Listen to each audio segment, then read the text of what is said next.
আসসালামু আলাইকুম। জাতীয় নাগরিক পার্টি এনসিপির যুগ্ম সদস্য সচিব আরিফ সোহেল তিনি বুধবার তার ফেসবুকে একটি স্ট্যাটাস দিয়েছেন, পটিয়া থানা মাটির সাথে মিশাইয়া দিতে হবে। অবাক হওয়ার কিছু আছে? যেখানে সেনাবাহিনীর ক্যান্টনমেন্ট গুড়িয়ে দেওয়ার মাটির সাথে মিশিয়ে দেওয়ার হুমকি আসে, প্রকাশ্যে এসব কথা বলা হয় দিনের পর দিন, বিপরীতে কোনো ব্যবস্থা নেওয়া হয় না, সেখানে তো থানা কোন ছাড়, একেবারে মামুলি বিষয় মাটির সঙ্গে মিশিয়ে দেওয়া, তাই না, অনেকের পক্ষে, এবং সেই শক্তি নিশ্চয় তাদের আছে। পটিয়া থানাকে কেন্দ্র করে যা কিছু হচ্ছে গত 2 দিন ধরে, আপনারা অনেকেই জানেন। মঙ্গলবার পটিয়ার কেন্দ্রীয় শহীদ মিনার এলাকা থেকে ছাত্রলীগের এক নেতাকে আটক করল বৈষম্য বিরোধী ছাত্র আন্দোলনের নেতারা। আটক করে থানায় নিয়ে গেল, তাকে অ্যারেস্ট করতে হবে দাবি জানানো হলো। তার বিরুদ্ধে কোনো নথিপত্র আছে কি না সব কিছু ঘেটে ঘুটে দেখা গেল তার বিরুদ্ধে কোনো মামলা নেই। পুলিশ তাকে অ্যারেস্ট দেখাতে অপারগতা প্রকাশ করে। কেন অপারগতা প্রকাশ করলো? কেন তাকে আটক করা হলো না? এবং থানার মধ্যেই ছাত্রলীগের ওই নেতার উপরে মব ভায়োলেন্স সৃষ্টি করা হলো, মারধর করা হতে থাকলো। যখন পুলিশ বাধা দিল, 2 পক্ষের মধ্যে সংঘর্ষের সৃষ্টি হলো। 2 পক্ষেরই কয়েকজন করে আহত হয়েছেন এবং পরবর্তীতে পটিয়া থানার ভারপ্রাপ্ত কর্মকর্তা সহ ঊর্ধ্বতন আরও 2 কর্মকর্তাকে অপসারণের দাবিতে চট্টগ্রামের ডিআইজি রেঞ্জের কার্যালয়ের সামনে চট্টগ্রাম রেঞ্জে ডিআইজি কার্যালয়ের সামনে তারা সড়ক অবরোধ করে, উত্তেজনার সৃষ্টি হয় এবং ঘোষণা দিতে হবে যে সংশ্লিষ্ট কর্মকর্তাদের অপসারণ করতে হবে। একটা পর্যায়ে ডিআইজি নিচে নেমে এসে তাদেরকে আশ্বস্ত করেন যে বৃহস্পতিবার 12টার মধ্যে সিদ্ধান্ত জানানো হবে এবং এই আশ্বাসের প্রেক্ষিতে সড়ক অবরোধ তুলে নেওয়া হয়। ছাত্রলীগের ওই নেতার বিরুদ্ধে কোনো মামলা ছিল না।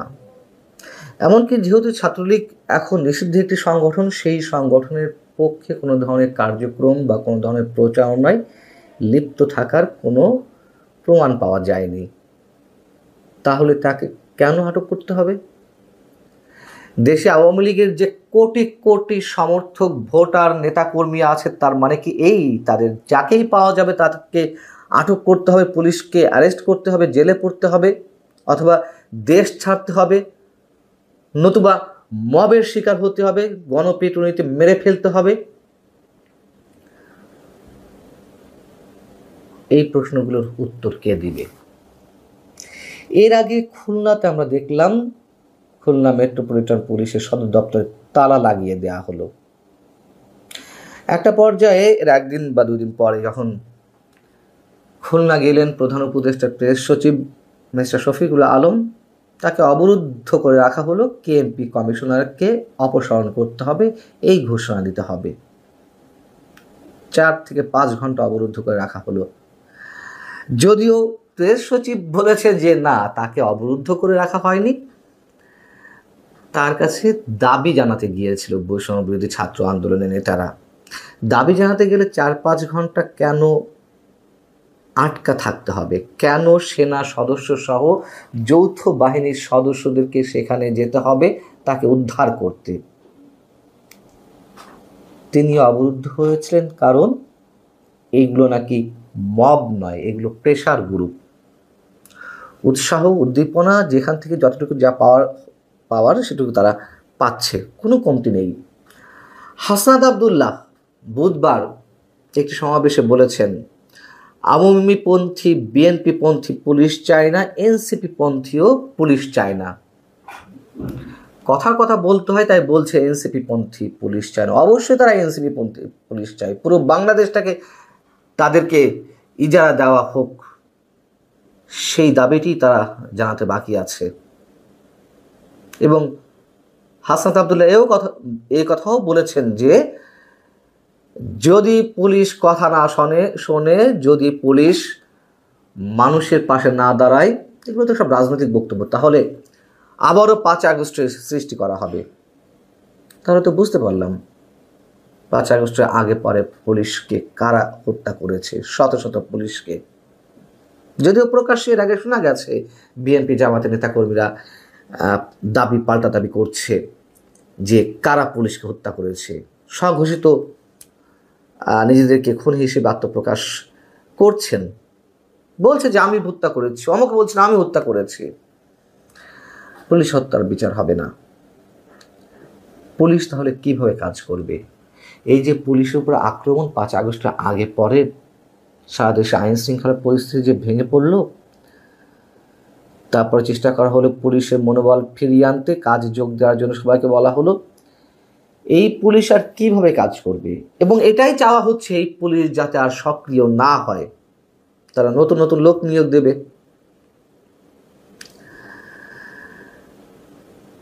ছাত্রলীগ সন্ত্রাস করেছে, চাঁদাবাজি করেছে, দখলবাজি করেছে, সত্য কথা। ছাত্রলীগের উপরে মানুষ ক্ষুব্ধ হয়ে উঠেছিল, সত্য কথা। ছাত্রলীগ সন্ত্রাসী কার্যক্রমে জড়াতো হেলমেট পরে। পার্থক্য হচ্ছে তখন যেখানে সেখানে মব সৃষ্টি করা হতো না, এখন হচ্ছে একের পর এক। পার্থক্য এটুকুই, ছাত্রলীগ হেলমেট পরে জনসভায় বা অন্য কোনো কিছুর উপর আক্রমণ করত, আর বৈষম্য বিরোধী ছাত্র আন্দোলন অথবা এনসিপির নেতাকর্মীদেরকে হেলমেট পরতে হয় না। তারা প্রকাশ্যেই বীর দর্পে চেহারা দেখিয়েই যেখানে সেখানে মব সৃষ্টি করতে পারছে, মব ভায়োলেন্স সৃষ্টি করতে পারছে, যার তার উপর হামলা করতে পারছে। দেশের গ্রামে গঞ্জে সব জায়গাতেই এখন আতঙ্ক। সরকারি সংস্থা বিবিএস তারা অতি সাম্প্রতিক একটি জরিপ চালিয়েছে। সেই জরিপে দেখা যাচ্ছে শহর এলাকার অর্ধেকের বেশি নাগরিক এখন প্রতিনিয়ত আতঙ্কের মধ্যে থাকেন। তাদের এই সংখ্যাটি 50.55%। অর্ধেকের বেশি নাগরিক এমন আতঙ্কে রয়েছেন যে তাদের অনেকে ঘর থেকে বেরোনোটাও নিরাপদ মনে করেন না। এমনকি 8% মানুষ তারা নিজের ঘরে থাকতেও, সন্ধ্যার পরে নিজেদের ঘরে থাকতেও অনিরাপদ বোধ করেন এবং বাড়িঘর ভাঙচুর, চুরি, ডাকাতি এসবের ভয়ে থাকেন একটা ব্যাপক অংশের মানুষ। খোদ সরকারি সংস্থা তারা এই জরিপে বলছে।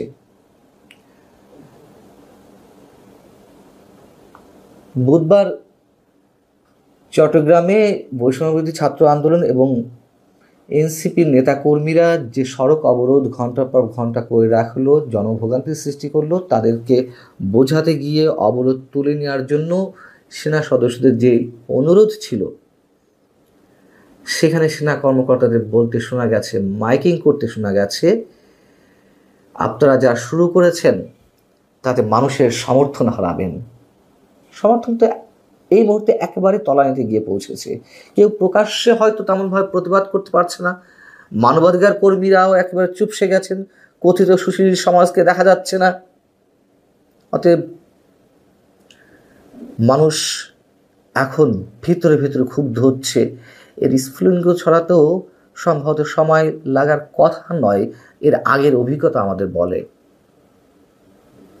যেভাবে মব ক্রিয়েট করা হচ্ছে, ডক্টর ইউনূস সাহেব মনে করেছেন যে তাদের উপরে ভর করেই তিনি টিকে থাকবেন, তার উপরে যে মব ভায়োলেন্স সৃষ্টি হবে না সেটি। শুভেচ্ছা নেবেন। এই মুহূর্তে আপনাদের সামনে কথা বলতে এসেছি পটিয়া থানার ওসি প্রত্যাহার, ইউনূসের বিদায়ের কাউন্টডাউন শুরু, এই প্রসঙ্গটি নিয়ে আপনাদের সামনে কথা বলবো। গত 1 বছর যাবতই প্রায় ইউনূসের বিদায় বলে আসছি আমরা। বিদায় এখনো হচ্ছে না, বিদায় দেখতে পাচ্ছেন না, বিদায় হবে। অনেক কিছু দেখা যায় না। আমি বারবার 5 আগস্ট 2024-এর উদাহরণ টানি। 5 আগস্ট সকালবেলাও কেউ ভাবতে পারেননি যে শেখ হাসিনা বিদায় নিচ্ছেন। ঠিক তেমনি ইউনূস বিদায় নিচ্ছেন, এটিও যেদিন বিদায় নেবে সেদিন সকালবেলাও হয়তো আপনারা ভাবতে পারবেন না যে ডক্টর ইউনূস বিদায় নিচ্ছেন। সত্যিকার অর্থে যদি বলি, সব জায়গার খবর যেটি, ইউনূসের পায়ের তলায় মাটি নেই, আসলে মাটিহীন আতঙ্কিত দিন পার করছে। এটি মানুন, বিশ্বাস করুন আর না করুন। একই সাথে রাজনৈতিক দলগুলো কিন্তু দিশেহারা। শক্তি, সামর্থ্য, শক্তি প্রদর্শন অনেক কিছু আমরা দেখছি, কিন্তু দিশেহারা যে কি হবে, আগামীর ক্ষমতার ভবিষ্যৎটাই কি হবে। আমি যেটি বলছিলাম যে পটিয়া থানার ওসিকে প্রত্যাহার করা হয়েছে। গত দুদিন যাবৎ বহুল আলোচনায় ছিল বিষয়টি।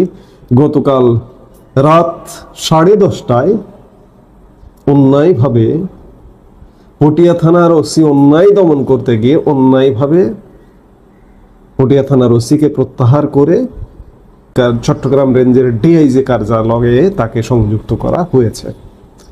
এটি কি হলো? এটি ইউনূসের বিদায়ের আরেকটি গর্ত খোঁড়া হলো। পটিয়া থানার ওসি কি করেছেন? উচ্ছৃঙ্খল মব জনগোষ্ঠী একজন নিরীহ সাধারণ মানুষকে ধরে থানায় নিয়ে গেছেন। পটিয়া থানার ওসি এবং পটিয়া থানা পুলিশ যখন যাচাই বাছাই করে দেখে যে এই লোকটির নামে কোনো ওয়ারেন্ট নেই, কোনো মামলা নেই, ওয়ারেন্ট তো দূরের কথা, মামলা নেই, মামলা হলেই কাউকে গ্রেফতার করা যায় না। আমরা বাংলাদেশে এই চর্চাটা দীর্ঘদিন যাবৎ দেখে এসেছি, কিন্তু আজকে মামলা ছাড়া গ্রেফতার, আর মামলা হয়ে গ্রেফতার তো অহরহ হচ্ছেই, এবং গ্রেপ্তারের পরে মামলা করা হয়, এবং অমুক মামলায়, কোন মামলায় গ্রেপ্তার, সংবাদ মাধ্যমে আপনারা শোনেন যে তাকে কোন মামলায় গ্রেপ্তার দেখানো হবে, পরে জানানো হবে। আইন শৃঙ্খলা বাহিনী, পুলিশ, সরকার বিচার বিশ্লেষণ করে দেখে যে গ্রেপ্তার করে তারপরে একটা মামলা দিয়ে তাকে ওই মামলার অধীনে গ্রেপ্তার দেখাবো। এইরকম চলছে বাংলাদেশে। পটিয়া থানার ওসি, আমি যেটি বলছিলাম যে ওসি এবং পুলিশ কি করেছে, মবের বিরুদ্ধে অ্যাকশনে গেছে। একজন নিরপরাধ মানুষকে অ্যারেস্ট করতে চায়নি, অ্যারেস্ট করেনি, অ্যারেস্ট করতে চায়নি যখন, তখন মব বাহিনী চড়াও হয়েছে পটিয়া থানায়। আমরা গতকালকে সিসিটিভি ফুটেজেও দেখেছি। এই চড়াও হওয়া থেকে নিবৃত্ত করতে গেছে পটিয়া থানা পুলিশ। গতকালকে সাধুবাদ জানিয়েছি, আজকে আবারও সাধুবাদ জানাতে চাই। পটিয়া থানার ওসি প্রত্যাহার হয়েছেন তো কি হয়েছে? চাকরি থেকেই যদি বরখাস্ত হন তাহলে কি হবে? ওসি আবু জায়েদ মোহাম্মদ নাজমুন নূর, সাধুবাদ, আপনাকে সাধুবাদ, প্রত্যাহার হয়েছেন। এই ওসি উদাহরণ হওয়া উচিত সারা বাংলাদেশের পুলিশ থানা ওসিদের অন্যায়ের বিরুদ্ধে। তবে উল্টোটাও ঘটবে, এই ওসির বিরুদ্ধে শাস্তিমূলক প্রত্যাহারের ব্যবস্থা নেওয়ার ফলে ভবিষ্যতে বিভিন্ন থানায় যেটি ঘটবে, সেটি মব বাহিনী গিয়ে যাকে অ্যারেস্ট করতে বলবে অ্যারেস্ট করে ফেলবে। কে রিস্ক নিতে চায়? প্রত্যাহারের ভয় আছে, চাকরিতে সমস্যা হতে পারে, এই রিস্ক নেবে না। এই যখন অবস্থা, তখন সার্বিকভাবে বিষয়টিকে যদি আপনি চিন্তা করেন, তাহলে ডক্টর ইউনূসের সরকার, ডক্টর ইউনূস কি করলো? মবকে উস্কিয়ে দিল, ডাকাতিকে, সন্ত্রাসীকে উস্কিয়ে দিল। ওসি আবু জায়েদ মোহাম্মদ নাজমুন নূরকে প্রত্যাহারের মাধ্যমে বাংলাদেশে আরো বেশি মব ভায়োলেন্স হবে। এই হওয়ার ফলটাই হচ্ছে ডক্টর ইউনূসের বিদায় ঘন্টার কাউন্টডাউন। যত বেশি এগুলো হবে, আমরা দেখব সামনে এই আগামী দিনগুলোতে, বিশেষ করে এই জুলাই আগস্ট মাসটি খুব গুরুত্বপূর্ণ, একদম টপ। বঙ্গভবন থেকে শুরু করে সারা বাংলাদেশ খুব গুরুত্বপূর্ণ, খুব ক্রুশিয়াল মোমেন্ট, যে আরো বেশি মব হবে, আরো বেশি বিশৃঙ্খল পরিবেশ তৈরি হবে। এই বিশৃঙ্খলা মব হতে হতেই ইউনূসের বিদায়ের পথ আরো বেশি সুদৃঢ় হবে। গতকালকে ডাকাতিকে, অর্থাৎ এই কথা পরিষ্কার যে ডক্টর ইউনূসের সরকার ডাকাতদের পক্ষের সরকার, ভালো মানুষের পক্ষের সরকার নয়। মব বাহিনী রাস্তায় দাঁড়িয়ে আন্দোলন করলো, রাস্তাঘাট বন্ধ করে দিল, মবকে নিয়ন্ত্রণ করতে পারেন না, আপনি কিসের সরকার? কোন সরকার? সরকার আছে? সরকার নেই। বাংলাদেশ প্রকৃতির রাজ্য। গতকালকে পটিয়া থানার ওসিকে প্রত্যাহারের সাথে সাথে আরো কিছু অবসরে পাঠানোর ঘটনা ঘটেছে, বরখাস্ত করবার ঘটনা ঘটেছে।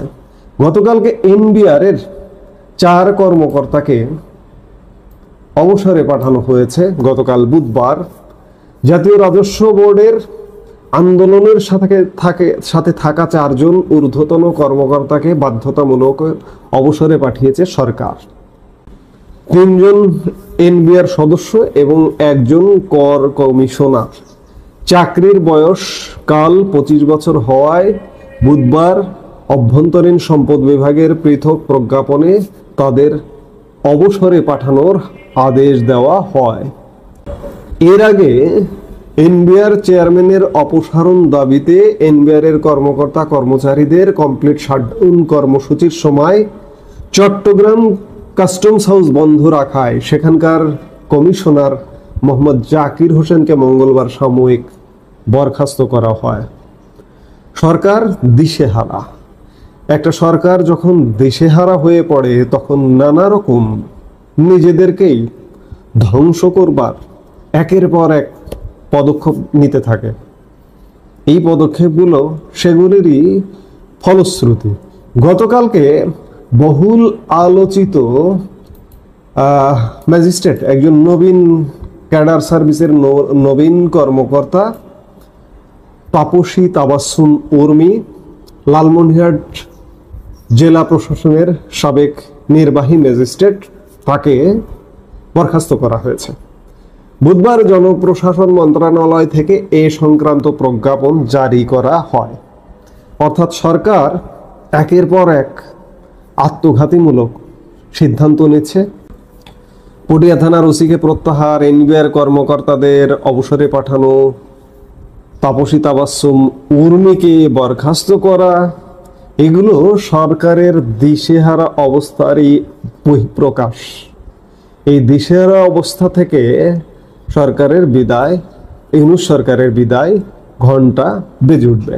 এবং আরেকটি খুব গুরুত্বপূর্ণ বিষয়, এই যে ইউনূস সরকারকে সমর্থন করছে এই মুহূর্তে যারা রাজনৈতিক দল ক্রিয়াশীল আছে, তাদের প্রতি জনসমর্থন সত্যিকার অর্থে কমছে। এই কমতে কমতে মানুষ তাদের প্রতি ক্ষুব্ধ হচ্ছে। এই ক্ষুব্ধ হওয়া থেকে এমন একটা পরিবেশ তৈরি হবে, এমন একটা পরিস্থিতি তৈরি হবে, যে পরিবেশ, যে পরিস্থিতি এখন যে রাজনৈতিক দলগুলো লাফিয়ে দাপিয়ে বেড়াচ্ছে তারা, এবং বিগত সময়ে ইমিডিয়েট পাস্ট যে সরকারটি ছিল আওয়ামী লীগ, সেই আওয়ামী লীগ দলীয় সরকারটি, সেই সরকারের যে দল আওয়ামী লীগ, সেই আওয়ামী লীগও ফিরে আসার পথ প্রশস্ত হচ্ছে।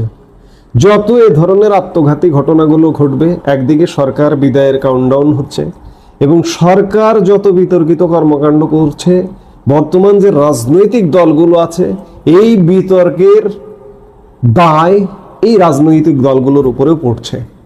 কারণ সরকারের যে বিতর্কিত কর্মকাণ্ডগুলো, এই বিতর্কিত কর্মকাণ্ডগুলোর বিরুদ্ধে রাজনৈতিক দলগুলো কোনো কথা বলছে না।